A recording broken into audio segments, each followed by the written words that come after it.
training at Augustana today over in Rock Island. Able to work with the head coach of Augustana, Jordan Delp. It's a nice little drive in the morning. You get to see the Mississippi right there. But it reminds me of when I was in high school. You'd wake up and go work out. And what an odd feeling that is to have as a 31-year-old now. But part of the workout today, Jordan does an awesome job of working with the athlete. So he's obviously working with me here, but has worked with numerous NBA players, professional basketball players. He's a great skills development coach, also a great head coach. So what's cool about that is he understands basketball from a wide variety of angles, himself being a former, I believe, All-American Division III basketball player. So he takes me through a series of drills for this warm-up. The idea is to get the body going. We do some short range, some distance, some jumps, and you just want to get comfortable. Then we work into some movement, and we do short distance movement right here. And anytime you got an opportunity to listen to a coach, listen to them.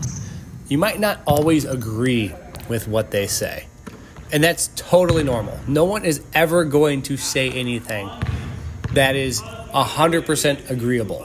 What is important is that you listen to the information, because even if 100% of it isn't correct, 70% of it might be correct.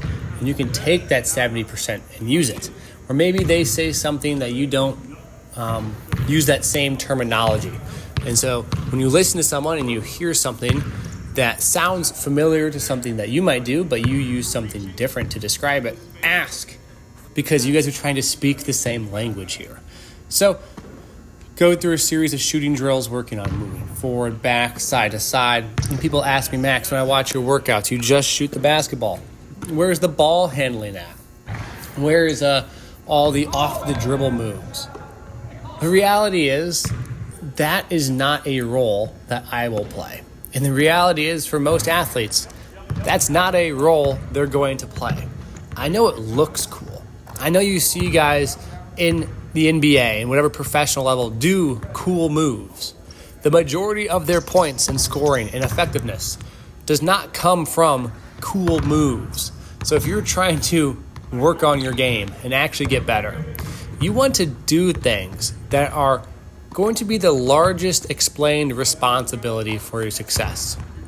So if I score 20 points in a game and 2 of those come off of cool moves, but the other 18 come off of, really basic basketball-like actions and being able to make open shots, then I should try and get better at the thing that helped me score 18 points and not get caught up in the cool 2 points I scored.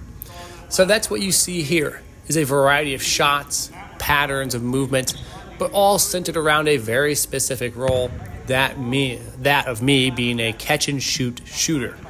So really think about that as a player, because when you know your craft and you know what your resume is supposed to look like for the job you're applying for, then you can look at what your resume is lacking in terms of how you perform and get better at that.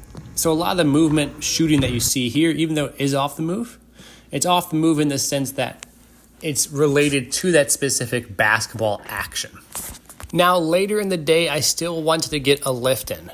And what's really key is when you're doing a lift after an intense training session is don't get caught up in trying to do the most detailed lift possible, where you pick, 7 different exercises. Just pick a couple of important exercises that get a lot done for you. Maybe up to 4 main exercises. That's basically what I do here. I did trap bar jumps, and then I want to do some body weight jumping. But I have this little machine that has some pneumatic air resistance, so I use this instead. It's a really small amount of resistance, but it's nice because there is some overload, but I also don't hit my head on the ceiling. After I did some single leg work, so those first 2 are my first 2 exercises. And again, this one here is single leg work. Again, with the back extension paired with this cool machine again that you just saw. So those 4 exercises, my main exercises. After that, I did some therapeutic work. That's what I like to call it. Basically stuff that helps me feel better. So I did some isometrics. In this case, I'm doing my knee extension isometrics. Then I followed that up with some long length hamstring isometrics, where it kind of looks like the bottom position of a Nordic curl, really working those hamstrings in a lengthened position. So that's basically the whole day. Rinse and repeat and do it all again tomorrow.